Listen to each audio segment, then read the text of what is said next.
చిట్టి చిట్టి మిరియాలు చెట్టు కింద చెట్టు కింద పోసి పుట్ట మన్ను తెచ్చి బొమ్మరిల్లు కట్టి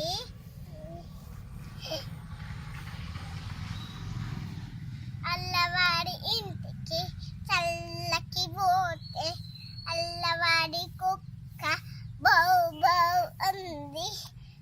సంకులో పాప గాయ అంది. పుట్టలో పాము బుస్ బుస్ అంది. మామూలు ఇంటి కదా అదే ఉన్నది.